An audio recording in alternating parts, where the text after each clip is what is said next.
আসসালামু আলাইকুম। প্রিয় দর্শক, অন্য মঞ্চের আলাপচারিতায় আপনাদের সকলকে আমন্ত্রণ জানাচ্ছি।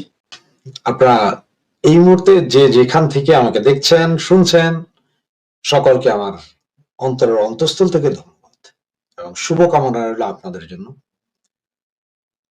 আপনার থাম্বনেল দেখে হয়তো সবাই চিন্তা করছেন, মানে হেডলাইনটা দেখে হয়তো সবাই চিন্তা করছেন আমি কি বলছি যে আগামী 15 দিনের ভিতরে কি এমন ঘটনা ঘটে যাবে, কিয়ামত নাজিল হবে। ডাক্তার ইউনূস সম্ভবত 6 মাস হবে যে এই এনসিপির এই যে সার্জিস, হাসনাত, নাহিদ এদের উপর একটু মনক্ষুণ্ণ আছে। মনক্ষুণ্ণ নয়, একটা ফাইটিং চলতেছে। কারণ ডাক্তার ইউনূস তো বুঝতে পারতেছে যে এদের দিয়ে আমার যে কাজ করানোর দরকার ছিল সেই কাজ শেষ। আমার দরকার হচ্ছে বিএনপি আর জামাত, কারণ সেফ এক্সিট আমার বিএনপি আর জামাত দিবে, আমার নামে কোনো কিছু হবে না। শুধু এনসিপি রে রাইখেও লাভ কি আর না রাইখেও লাভ কি, শালারা তো ছাগলের 3 নম্বর বাচ্চার চেয়ে ছোট, এগুলোর আর লাভ নাই। সুতরাং যারা ম্যাডাম আর ডিরেক্টরের রাইখা ডাক্তার ইউনূস বিএনপির সাথে নেগোসিয়েশন হয়তো 8-10টা সিট এদের দিয়া দাও, এনসিপির একটারও না, এগুলো সব ডাইলবাদ। আসিফ মাহমুদ সজীব ভাই ওর বাপ তো এমনি বিএনপি করে, এটা সবাই জানেন। এগুলো এটা ভালো গুগলি খেললেন এবং ডাক্তার ইউনূস আগামী 15 দিনের টাইম দিলে 15 দিনের ভিতরে যদি এনসিপি না করে, আবার এনসিপির নেতারা হয়তো করবেন না, যেটা শিওর ছিলেন। কারণ ওই যে নাহিদুল ইসলাম বলছিলেন যে কোন উপদেষ্টা সেফ এক্সিট চায়, কার কি দুর্নীতি, সব খবর ওনাদের কাছে আছে, ওনারা সময় হলেই প্রকাশ করবেন। আগামী 2-1 দিনের ভিতরে হয়তো ভাই প্রকাশ কইরাও দিতে পারেন। আবার এখন চিন্তার বিষয় যে এই যে উপদেষ্টা এদের সাথে আসলে সেফ এক্সিটে যাবে কারা, এনসিপির কিছু গুন্ডা পান্ডা তো যাইতেই হবে, অথবা তারা যাবে, অথবা তারা আগে যাবে, অথবা পরে যাবে, কখন কিভাবে যাবে বা কোন মুহূর্তে যাবে, এটা নিয়ে একটা চিন্তা। আর এদিকে ডিজিএফআই তো সেনাবাহিনীর লোক, ডিজিএফআই সবাই এটা জানেন। ডিজিএফআই কিন্তু এখন হাতে রেখে দিছে কে, ডাক্তার ইউনূস। উনি কিন্তু খেলাটা খেলতেছেন ডিজিএফআই দিয়ে।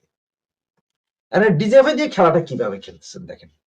হয়তো আগামী 7-10 দিনের ভিতরে আপনাদের এনসিপির বহু বড় বড় নেতার বিশাল বিশাল দুর্নীতির এক একটা কাহিনী হঠাৎ করে বেড়ে আসছে, পত্র পত্রিকায় হেভি হাইলাইট হবে, 2-4 জন জেলও চলে যেতে পারে। আর যদি জেলে যাইতে না হয়, যদি ওনারা আবার সেনাবাহিনীর সাথে একটা লিয়াজু মেনটেন করে ফেলতে পারেন, তাহলে হয়তো কোনো মতো হয়তো পার পাইয়া যেতে পারেন, অথবা ভাইগা যেতে পারেন, আর না হলে জেলে যাবেন, আর না হলে হয়তো গুম হবেন, ওই যে জামাত নেতার মতো গুম হয়েও যেতে পারেন। কোনটা হবে সেটা হচ্ছে আগামী 15 দিনের খেলায় নাহিদুল ইসলাম তারা কি কি প্রকাশ করবেন, ডাক্তার ইউনূস কোন কোন ভাবে গুগলি বল করবেন, এগুলো দেখার বিষয়। তো একটু ভাইবা দেখেন, যারা নিয়োগকর্তা তারা আজকে সাইন করলো না, তাদের সাথে কথা নাই, তাদের সাথে বার্তা নাই, তারা আশপাশে আসতে পারে না। এবং একটা জিনিস মনে করেন, ওই যে 5ই আগস্ট যেদিন সনদ প্রথম হয়েছিল, মনে আছে, আগস্টের 5 তারিখ, সেই দিন নাহিদ তারা থাকলো, বাকিরা কিন্তু হঠাৎ করে কক্সবাজার গেছে। আবার কক্সবাজারে ওনারা ওই যে পিটার হাঁস কাশ ওর সাথে নাকি দেখা করতেছে, এইটা কিন্তু প্রচার করছে কারণ বিএনপি আলারা ওখানে হোটেল ঘেরাও দিছে, এরপরে যে আমরা সবাই জানছি। তো বিএনপি এই যে 8 মাস 9 মাস আগ থেকে কিন্তু এটা আসলে গুগলি যে চলতেছিল, কেউ হয়তো বুঝে উঠে পারে নাই, এনসিপি তো পারেই নাই। আবার এইসব পোলাপাইন অবশ্য এই কয়েকদিনে বুঝাই গেছে কিভাবে ডিজিএফআই এর সাথে সম্পর্ক করতে হয়, প্রশাসনের সাথে কিভাবে সম্পর্ক করতে হয়, সচিবালয়ে কিভাবে কি করতে হয়, এগুলো জানে। সুতরাং দুই সাইডেই বাঘে মহিষে তো বলবো না আপনার, ডাক্তার ইউনূস যদি বাঘ হয় তাহলে এগুলো হচ্ছে যে বাচ্চা পাখি। এরা এখন কি করবে, কারণ এরা তো একটা হাইপ তোলার চেষ্টা করছে, আওয়ামী লীগ নাই, আওয়ামী লীগ ধ্বংস, বহুত কিছু করার চেষ্টা করছিল, কিন্তু এখন নিজের ফান্দে নিজেই পড়ে গেছে। কারণ আওয়ামী লীগ নাই, তো আওয়ামী লীগ না থাকলে বেটা তোদের তো লাভ নাই, লাভ তো জমাইতাদের, তোরা তো লাভটা জমাইতাদের করলি। আর এই জমাত আর বিএনপি এখন তো করে কুত্তার মতন দৌড়ায় পিটায় হয়। ভাই বিএনপি আর জামাতি ভাই, আপনাদের কাছে একটা অনুরোধ, এগুলো আমাদের জন্য একটু রাখেন আর কি, আমরাও যদি 2-4টা রেখাই। তো ভাইজান বুঝতেছেন, আগামী 15 দিনের ভিতরে এনসিপির এই হাসনাত, নাহিদ, সার্জিস এদের সাথে কি কি ঘটে একটু খেয়াল রাখুন, বাকি যা হবে তা আরো সামনে বুঝতে পারবেন। আসি আজকের আলোচনার প্রসঙ্গে। একেবারে হাতে গরম টাটকা খবর যা সব পাচ্ছি, তা যদি আবার হঠাৎ করে নতুন কোনো পরিস্থিতির দরুন পাল্টে না যায়, তাহলে 12ই ফেব্রুয়ারির নির্বাচন হচ্ছে না, নির্বাচন হবে কয়েক মাস পরে। নির্বাচন স্থগিত হয়ে যাওয়ার 2 থেকে 3 মাসের মধ্যে প্রধানমন্ত্রী শেখ হাসিনা দেশে ফিরবেন। অবশ্য প্রধানমন্ত্রী হিসেবে সম্ভবত নন, আসতে পারেন কেয়ারটেকার সরকারের প্রধান হিসেবে, কিংবা কোন সরকারেরই প্রধান নন, তিনি চলে আসতে পারেন। তখন একটা প্রশ্ন আসবে যে তার বিরুদ্ধে তো নানা রকম মামলা আছে, তার মৃত্যুদণ্ডের সাজা আছে, এই সময় কি তার আসাটা তার পক্ষে নিরাপদ কিনা, আমরা সেসব আলোচনায় যাব। তবে তার আগে বলি, তিনি আসার আগে মোহাম্মদ ইউনূস তার দায়িত্বে ইস্তফা দিয়ে চলে যাবেন। যুক্তরাষ্ট্র বা ইউরোপের কোনো দেশে নয়, পৃথিবীতে ছোটখাটো এমন বেশ কিছু দেশ আছে যেখানে বড়সড় পরিমাণের ডলার জমা দিয়ে নাগরিকত্ব পাওয়া যায়। সম্ভাবনা আছে তেমন কোন দেশে যাবেন নোবেলজয়ী ডক্টর মোহাম্মদ ইউনূস। কোথায় যাবেন সে জল্পনা বাদ দিয়ে এটা বলা ভালো তিনি চলে যাচ্ছেন। এবার দু কথা বলি, কি এমন পরিস্থিতি হলো যে আমি এতটা জোর দিয়ে বলছি যে শেখ হাসিনা ফিরছেন দেশে? এর উত্তর একটাই, অন্য কারো কথা নয়, এমন ইচ্ছার এবং সিদ্ধান্তের কথা নিজেই বলেছেন নেত্রী। কিন্তু হঠাৎ করে এখন তিনি বলতে গেলেন কেন এ কথা? এটা কি কেবলমাত্র তার ইচ্ছার বহিঃপ্রকাশ, নাকি এই সিদ্ধান্তের পেছনে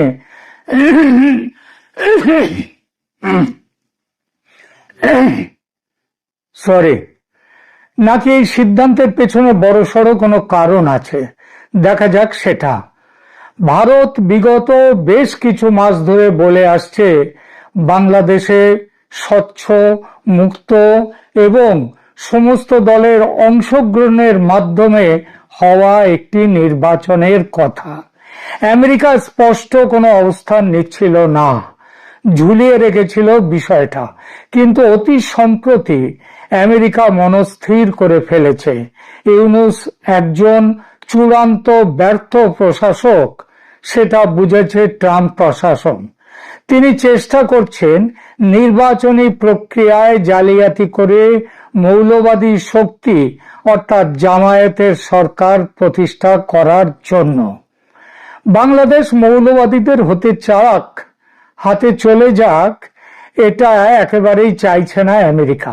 আবার এই কথা ভারতেরও ভাবা গিয়েছিল, বিএনপিকে সমর্থন দিয়ে কট্টর মৌলবাদের বিরুদ্ধে একটা মধ্যপন্থী সরকার তৈরি হোক বাংলাদেশে, অন্তত এটা চাইছিল ভারত। কিন্তু আওয়ামী লীগ নির্বাচনে থাকুক এই দাবি কখনো ছাড়েনি। শুধু নিজে যে এই দাবি করে বসেছিল তাও নয়, আন্তর্জাতিক মহলে এবং বিশেষ করে ট্রাম্প প্রশাসনকে বোঝাবার প্রচেষ্টা চালিয়ে গেছে সমানে। সেই বোঝানোতে শুধু বোঝানো ছিল না, চাপের রাজনীতিও ছিল। কি ছিল সেই চাপের রাজনীতি? সেটা হচ্ছে যে বঙ্গোপসাগর এবং ভারত মহাসাগর, ইন্দো প্যাসিফিক এই অঞ্চলে যদি চীনকে দমন করতে হয় তাহলে ভারতের সাহায্য ছাড়া সেটা সম্ভব নয়। সে আমেরিকা কেন, কারো পক্ষেই সম্ভব নয়। সুতরাং চীনকে দমন করতে গেলে ভারতের বাংলাদেশ নীতিকেও সমর্থন দিতে হবে, কারণ বাংলাদেশের ওপর দিয়ে চলে গিয়েছে কিন্তু চীনের ওই যে বলে বেল্ট অ্যান্ড রোড প্রকল্প। আর তারই ফলশ্রুতিতে আমেরিকা আজ বাংলাদেশ নিয়ে যা ভারত চায় তাতে সহমত হয়েছে। গত কয়েকদিন ধরে ভারতের ইউনূস সরকারের বিষয়ে যে খবর দেখতে পাচ্ছেন বিভিন্ন সোশ্যাল মিডিয়া এবং মিডিয়াতে, আপনারা দেখবেন তাতে সবাই প্রায় বহু জায়গাতে দু তিনটে বিষয় উঠে আসছে। একটা বিষয় হলো যে নির্বাচন হচ্ছে না, 12ই ফেব্রুয়ারিতে নির্বাচন স্থগিত হয়ে যাচ্ছে। দ্বিতীয় সেটা হচ্ছে ইউনূস এখন দেশ ছেড়ে অন্য কোনো জায়গায় তিনি সেফ এক্সিট নেয়ার চেষ্টা করছেন। এবং এই সমস্ত কথাগুলো যে হচ্ছে সেটা এমনি আগেই বলেছি, এগুলো ওই বাতাসে ভাসা কথা নয়। ভারতের যে আমেরিকার রাষ্ট্রদূত, যিনি আবার দক্ষিণ এশিয়া এবং মধ্য এশিয়ার দায়িত্বপ্রাপ্ত, তিনি আগে সেই পিটার লুট থেকেও তা এনার দায়িত্বটা বেশি। তো তিনি চাইছেন, তিনিও এই ব্যাপারে ভারতের সঙ্গে কথা মোটামুটি সমস্ত কিছু ঠিক হয়ে গেছে, এবং শুধু সেটাই নয়, শেখ হাসিনার সঙ্গেও শোনা যাচ্ছে আমেরিকার দূতের, ভারতে আমেরিকার দূত, এমনকি বেন ক্রিস্টেনসন যিনি ঢাকায় আছেন আমেরিকার দূত হয়ে, তাদের সাথে আওয়ামী লীগের কথা হয়েছে। আওয়ামী লীগের নির্বাচনে ফেরা এবং দলের ভবিষ্যৎ নেতৃত্ব নিয়ে বর্তমানে বাংলাদেশের রাজনৈতিক মহলেও একটা ব্যাপক আলোচনাও শুরু হয়েছে।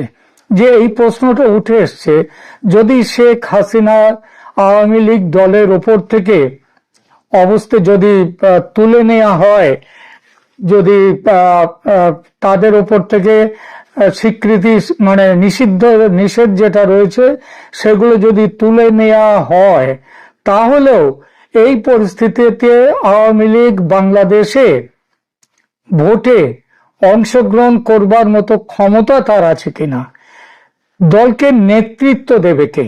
তাহলে নেতৃত্ব দেওয়ার প্রশ্নে একটা জিনিস বলতে আমি শুরু করেছিলাম, এই যে প্রতিবেদনের শুরুটা করেছিলাম যে শেখ হাসিনা দেশে ফিরছেন, এবং এটাও বলেছি সামনের নির্বাচন স্থগিত হওয়ার 2-3 মাসের মধ্যেই, মানে বড় জোর মে জুন, তার মধ্যেই বাংলাদেশে শেখ হাসিনা ফিরে যাবেন। কিন্তু তার আগেও ফিরতে পারেন। এই ফিরবেন, তিনি কিভাবে ফিরবেন, এবং তিনি ফিরলেই তার উপরে যে মৃত্যুদণ্ড রয়েছে এই সবগুলো কি হবে। আমি অনেক রাজনৈতিক নেতা যারা আওয়ামী লীগের সঙ্গে যুক্ত এবং আমাদের সাউথ ব্লকে যারা এই রাজনীতির সঙ্গে যুক্ত রয়েছেন, তাদের অনেকেরই বক্তব্য হচ্ছে যে এই ব্যাপারে কোনো রকম ভাবে, এই যে আমেরিকা খুব ভালোভাবেই জানে যে বাংলাদেশে এখন আইনের শাসন কিভাবে চলছে, আইনের শাসন বলে ওখানে কিছু নেই। সেখানে এখন শাসকের যে শাসন, শাসকের হুকুমে, শাসকের মতে চলে সেখানকার বিচার ব্যবস্থা। ফলে ইউনূসের পতন ঘটলে, ইউনূস যখন চলে যাবেন তার আগে কিংবা তার পরেও যে এখন রাষ্ট্রপতি একটি অর্ডিন্যান্স জারি করে তিনি শেখ হাসিনার মৃত্যুদণ্ড দেয়া হয়েছে, যে আন্তর্জাতিক অপরাধ ট্রাইব্যুনালে তার যে তার যে বিচার, সেই বিচারটাকে তিনি নস্যাৎ করে দেবেন, নেগেটিভ নালিফাই করে দিয়ে দেবেন তিনি। তো এই যে ব্যাপারটা রয়েছে, এটা যে কোনো মুহূর্তে হতে পারে। সুতরাং সেই মুহূর্তে শেখ হাসিনার দেশে না ফেরার, এবং ফিরলে তার যে না ফেরার কোনো কারণ নেই, এবং ফিরলে তাকে মৃত্যুদণ্ডের মুখোমুখি হতে হবে, এটারও কোনো কারণ নেই, কারণ আইনগতভাবেই এগুলো তুলে দেয়া হবে। সুতরাং এখন তাহলে আর যদি একটা প্রশ্ন এখানে এসে যায় যে এর বিরুদ্ধে এখন মাঠ পর্যায়ে যদি নির্বাচনটা খুব বেশি না পেছায়, তাহলে মাঠ পর্যায়ে কিভাবে এই ব্যাপারগুলো কিভাবে নির্বাচনের মুখোমুখি হবে। তার জন্য আওয়ামী লীগ একটি দ্বিতীয় বিকল্প সেটাও তৈরি করে রেখে দিয়েছে। সেটা হচ্ছে এখানে কারো সম্ভাব্য নেতৃত্ব দিয়ে মাঠ পর্যায়ে আওয়ামী লীগের প্রচার অভিযান শুরু করে দেয়া, সেটাও শুরু হয়ে গেছে। আমি একটা কথা প্রসঙ্গে আপনাদের বলেছি এখানে, যে আওয়ামী লীগের যখন এই সরকার চলে যাবে, অন্তর্বর্তী সরকার, তখন একটা কথা উঠবে যে সেখানে অন্তর্বর্তী সরকারের পরিবর্তে কি ধরনের সরকার সেখানে আসতে পারে। সেখানে আমি বলেছি কেয়ারটেকার সরকার কথা চলছে। এই কেয়ারটেকার সরকারের প্রধান হয়েও শেখ হাসিনা ফিরে যাবেন দেশে। তার কারণ হলো আইন অনুযায়ী, সংবিধান অনুযায়ী এতদিন যে সরকার ছিল সেই সরকার অবৈধ, এবং এই সরকারের বিদায়ে বরং সংবিধানকে ফিরিয়ে আনার সম্ভাবনা তৈরি হচ্ছে। অর্থাৎ শেখ হাসিনাই প্রধানমন্ত্রী হিসেবে ফিরতে পারেন। কিন্তু এখানে একটা বিরোধিতাও চলছে যে দেশের মানুষের কাছে একটা যে গত 2024-এর যে জুলাই অভ্যুত্থান, সেই অভ্যুত্থানের কথা মাথায় রেখে একটা মধ্যবর্তী পথ বার করার চেষ্টা হচ্ছে। এই মধ্যবর্তী পথটা হলো নির্বাচন হওয়ার আগে এই যে সরকার তৈরি হবে, শেখ হাসিনা সেই সরকারের প্রধান হতেই পারেন, কিন্তু তিনি প্রধানমন্ত্রীর পদে না এসে তিনি কেয়ারটেকার সরকারের প্রধান হয়ে দায়িত্ব গ্রহণ করতে পারেন এবং তারই অধীনে এই নির্বাচন অনুষ্ঠিত হবে, সেটা 3 মাস পরে হোক কিংবা তার কিছু সামান্য কিছু আগে পরে হোক, যেটাই হোক সেটা হবে। সুতরাং এখন এই পরিস্থিতিতে একটা পরিষ্কার জিনিস দেখা যাচ্ছে যে শেখ হাসিনা দেশে ফিরছেন এবং ক্ষমতাতেও ফিরছেন। এই ব্যাপারে ভারত, আমেরিকা একমত হয়ে গেছে। সব থেকে বড় দুটো স্টেক হোল্ডার বাংলাদেশের ব্যাপারে, একটা হচ্ছে ভারত আর একটা হচ্ছে আমেরিকা। যাতে আমেরিকার স্বার্থ এতদিন ধরে যেটা যে পদ দিয়ে ইউনুসকে দিয়ে যেসব কাজকর্মগুলো করে নেওয়া হয়েছে সেইগুলোর ব্যাপারেও সদিচ্ছা, সেইগুলো ভালোভাবে এবং কি বলবো সহৃদয় ভাবে সেগুলোরও আলোচনা করে সেই ব্যাপারে সিদ্ধান্ত নেবে পরবর্তী সরকার। এমন একটা বোঝাপড়ার ভিত্তিতে কিন্তু শেখ হাসিনা দেশে ফিরবেন। এই পর্যন্ত এইভাবেই ঠিক হয়েছে। আশা করা যায় যে মে-জুন মাসের মধ্যেই বাংলাদেশের পরিস্থিতি শান্ত হয়ে আসবে। আসসালামু আলাইকুম দর্শক, গতকালই আমি আপনাদেরকে প্রথমে জানিয়েছি, বাংলাদেশে অন্য কোনো মিডিয়া করেছে কিনা আমি জানি না, আমি দেখার প্রয়োজন মনে করি না। আমাদের সিদ্ধান্তে আমরা ভারতের একটি প্রেস কনফারেন্সের কথা ধরেছিলাম যে ভিন্ন একটি ব্যানারে প্রেস কনফারেন্সে, কিন্তু আমরা প্রশ্ন তুলেছিলাম যে বেসিক্যালি এটা আওয়ামী লীগের প্রেস কনফারেন্স কিনা। এবং রাতে আমাদের আলোচক দিল্লি থেকে গৌতম লাহিড়ী আপনাদেরকে বিস্তারিত জানিয়েছেন এই যে সেখানে দিল্লি প্রেস ক্লাবের ধরেন যেই ব্যানারে হোক না হোক, সেখানে যখন হাসান মাহমুদ বা নওফেলরা থাকেন তখন এখানে আর বোঝার বাকি থাকে না। আমরাও যদি এখন বাংলাদেশে ধরেন সাবির হোসেন চৌধুরী উনি যদি এইচআরসি গ্রুপের ব্রিফিংও করেন, আমরা ওখানে গিয়ে আওয়ামী লীগ সংক্রান্ত প্রশ্ন করব। বা ধরেন আইবি রহমান যদি মুক্তি বাইরে থাকতেন, ইভেন ধরেন কাদের সিদ্দিকী উনি যদি কোনো প্রেস কনফারেন্স করেন, ওনাকেও গিয়ে পারলে আওয়ামী লীগ রিলেটেড প্রশ্ন করবো। সো দ্যাট দিল্লির সাংবাদিকরাও তাই করেছে। হাসান মাহমুদকে যখন পেয়েছে বা নওফেলকে, তখন তারা আপনারা গৌতম লাহিড়ীর মুখ থেকে ওই প্রেস কনফারেন্স সম্পর্কে বিস্তারিত শুনেছেন এবং যে তথ্যটা উঠে এসছে যে ডক্টর ইউনূস সরকারের অধীনে আওয়ামী লীগকে রাখা হলেও, তার নিষেধাজ্ঞা যদি তুলেও নেওয়া হয়, রাখা হলেও তারা কোনো নির্বাচনে অংশ নেবে না। এটা অনেক আগে থেকে আমি আপনাদেরকে বলেছি যে এটা তো আওয়ামী লীগের তো পাগলা কুত্তায় কামড়ে নাই যে ডক্টর ইউনূসের অধীনে তারা কোনো নির্বাচনে যাবে, দয়ার নির্বাচনে, এটা তারা যাবে না। এটা আমরা আগে থেকেই অনুমান করছিলাম। সেই খবরই নতুন অন্তর্বর্তী সরকার এলে ভোটে যেতে প্রস্তুত আওয়ামী লীগ। বাংলাদেশে যদি নতুন কোন অন্তর্বর্তী সরকার দায়িত্ব নেয় এবং তারা সুষ্ঠু ও অবাধ নির্বাচনের পরিবেশ নিশ্চিত করে, তাহলে আওয়ামী লীগ নির্বাচনে অংশ নিতে প্রস্তুত বলে দলটির নেতাদের পক্ষ থেকে ঘোষণা দেওয়া হয়েছে। একই সঙ্গে দলের পক্ষ থেকে জানানো হয়, মোহাম্মদ ইউনূসের নেতৃত্বাধীন বর্তমান অন্তর্বর্তী সরকারের অধীনে অনুষ্ঠিত কোন নির্বাচনে আওয়ামী লীগ অংশ নেবে না। তাদের মতে এই সরকারের অধীনে সুষ্ঠু, অবাধ ও গ্রহণযোগ্য নির্বাচন সম্ভব নয়। শনিবার ভারতের রাজধানী নয়াদিল্লিতে আয়োজিত এক সংবাদ সম্মেলন থেকে কথা জানান বাংলাদেশের কার্যক্রম নিষিদ্ধ আওয়ামী লীগের জ্যেষ্ঠ নেতা ও সাবেক তথ্যমন্ত্রী হাসান মাহমুদ।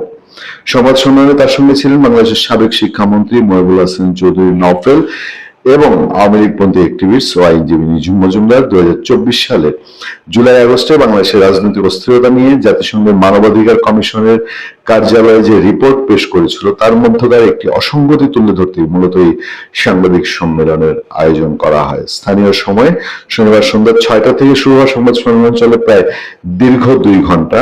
এ সময় তারা নিজেদের বক্তব্য তুলে ধরার পাশাপাশি দিল্লির সাংবাদিকদের নানান প্রশ্নের জবাব দেন। সংবাদ সম্মেলনে জানানো হয়, জাতিসংঘের মানবাধিকার কমিশনের রিপোর্টের তথ্যগত, আইনগত, পদ্ধতিগত ভুলভ্রান্তি হয়েছে বলে মনে করছে আওয়ামী লীগ। পাল্টা যুক্তি দিয়ে এসব বিষয় তুলে ধরেন দলটির নেতারা। আইনগত বিষয়গুলো ব্যাখ্যা করেন সেই নিঝুম মজুমদার। প্রসঙ্গত জাতিসংঘের রিপোর্ট নিয়ে কথা বলছে। তবে দিল্লির সংবাদ সম্মেলন থেকে ইন্টারন্যাশনাল ক্রাইমস রিসার্চ ফাউন্ডেশন দাবি করেছে এই তথ্য, মানে সেই ভলকার তুর্কের যে রিপোর্টটি সেটা অনেক কিছুই ভুল বলে সেখানে দাবি করা হয়েছে। সে এখানে তখন বলা হচ্ছে, তবে হাসান মাহমুদের ক্ষেত্রে পরিস্থিতিটা আলাদা, কারণ তিনি ভারতে নন, আপাতত থাকছেন ইউরোপের দেশ বেলজিয়ামে। সম্প্রতি সোশ্যাল মিডিয়াতে ফাঁস হওয়া বিভিন্ন ছবিতে তাকে ইউরোপের বিভিন্ন দেশে সফর করতেও দেখা যাচ্ছে। ফলে হাসান মাহমুদের ক্ষেত্রে ভারতের সরাসরি কোনো দায় নেই বলেই তাদের দিল্লি প্রেস ক্লাবে এই সাংবাদিক সম্মেলন করার অনুমতি দেওয়া হয়েছে বলে ধারণা করা হচ্ছে। এই সাংবাদিক সম্মেলনে তার প্রার্থী, তার সঙ্গে নিজুম মজুমদার লন্ডন প্রবাসী, মানে এই সাংবাদিক সম্মেলনটা আয়োজনের জন্য একটা কৌশল অবলম্বন করা হয়েছে, সেটা আমরা গতকাল থেকে আপনাদেরকে বলে আসছিলাম। ভালো থাকবেন, সুস্থ থাকবেন। আপনার সাথে আমি আতিক। কি স্যাংশন আসছে, বা আসলে কি আমেরিকায় স্যাংশন দিচ্ছে নাকি, সেই বিষয়টা নিয়ে আসলে কথা হলো। তো সেই বিষয়টা নিয়ে কথা বলার আগে আপনাদেরকে ছোট্ট করে 30 সেকেন্ডের একটা জিনিস একটু বুঝিয়ে দিই।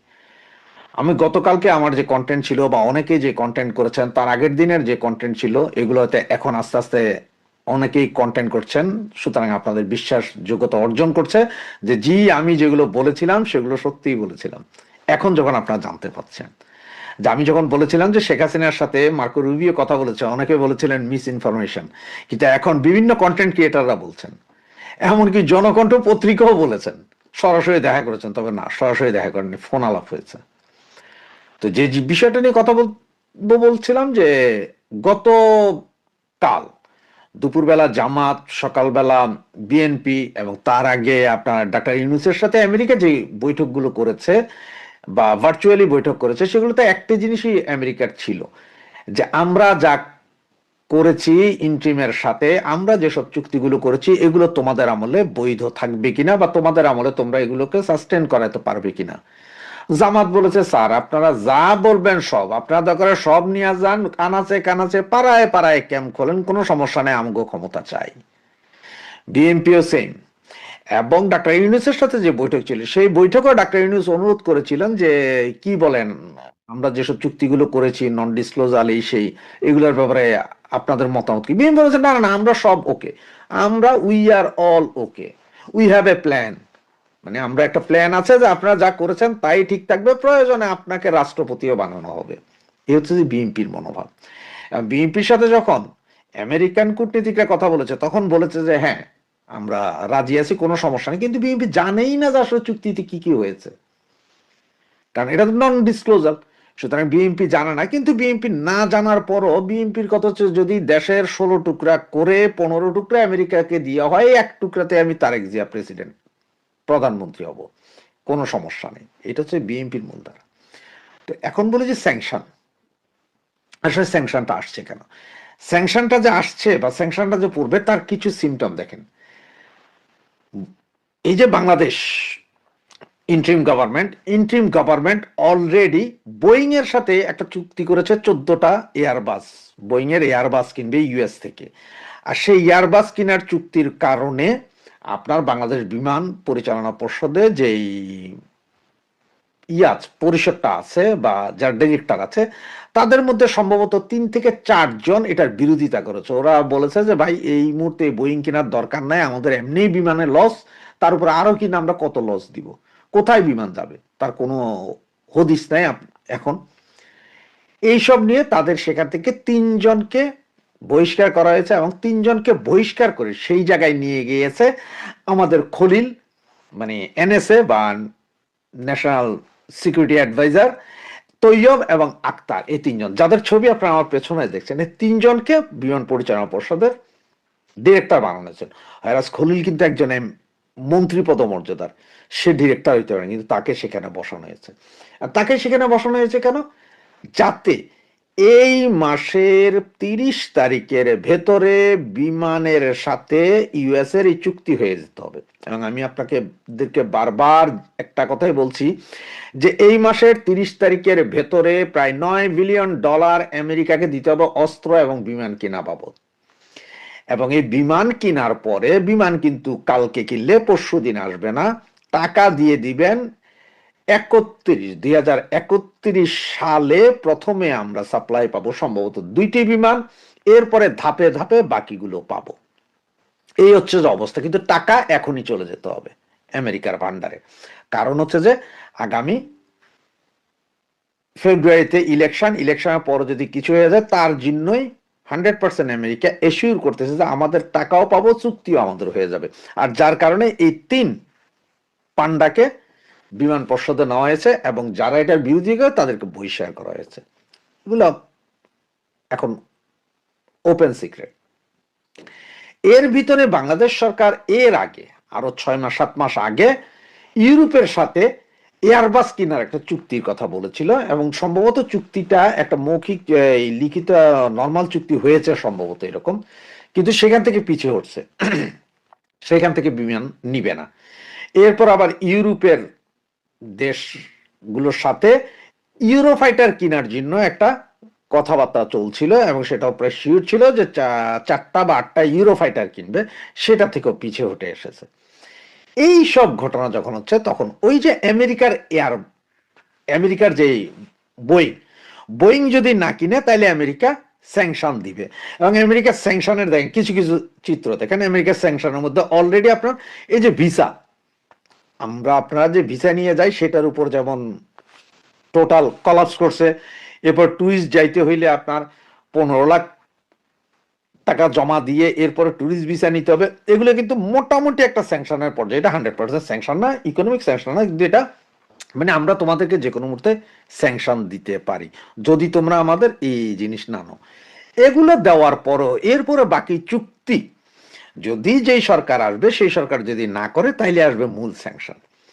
এইদিকে ইউরোপীয় ইউনিয়ন এরাও কিন্তু একটা স্যাংশন দিবে এবং ওরা যে দিবে এটা ঠিক, কারণ ওদের মধ্যে অলরেডি কূটনীতিক দৌড়ঝাঁপ শুরু হয়েছে যে এয়ারবাসের চুক্তি করার কথা থাকলেও এয়ারবাস না কিনে তোমরা বোয়িং কেনার জন্য যাচ্ছ। এটা কিন্তু বিশাল লস ইউরোপের জন্য, তারাও স্যাংশন দেওয়ার চিন্তা ভাবনা করছে।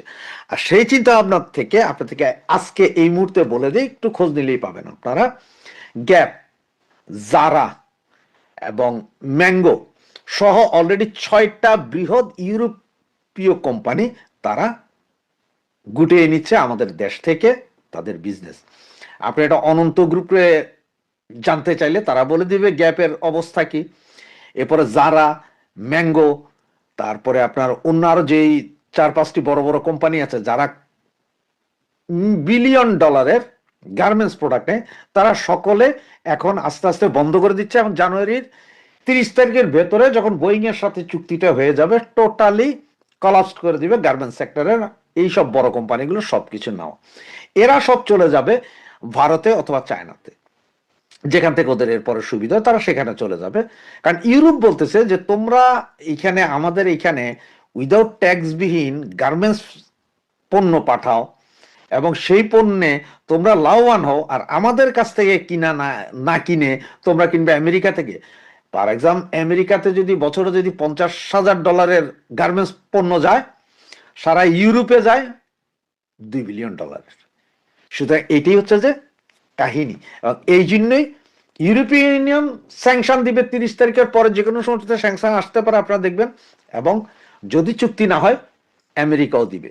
আর এদিকে যে নির্বাচন, আওয়ামী লীগ বিহীন নির্বাচন, এটা তো কি হচ্ছে আপনারা জানেন, এটা আসলে কোনো নির্বাচন না, এইটা হচ্ছে যে ইউনুসের যেই গভর্নমেন্ট আছে সে সরে যাবে, আরেকটা গভর্নমেন্ট আসবে, এবার যেই জিতুক এটা আসবে।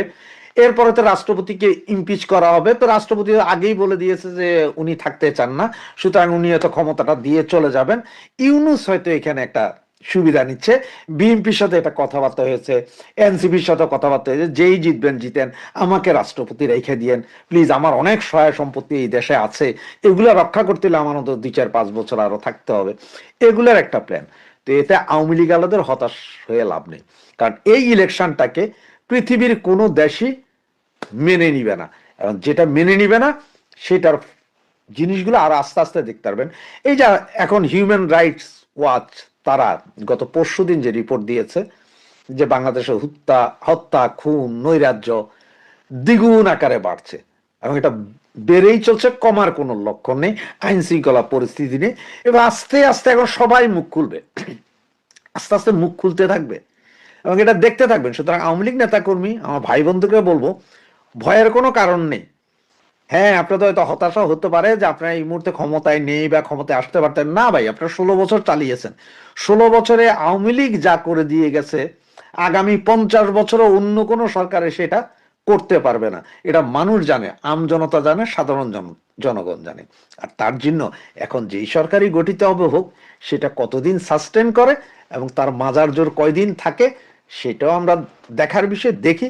তবে খুব বেশি দিন তারা থাকতে পারবে না, কারণ ইন্টারন্যাশনালি আওয়ামী লীগ বিহীন নির্বাচন কেউ মেনে নেবে না। আওয়ামী লীগ বিহীন নির্বাচন না বলি, আমি যদি এটাকে এইভাবে বলি যে বাংলাদেশের 50% লোকের মতামত উপেক্ষা করে কোনো ইলেকশন আন্তর্জাতিক বিশ্ব মেনে নেয় না এবং মেনে নিবেও না।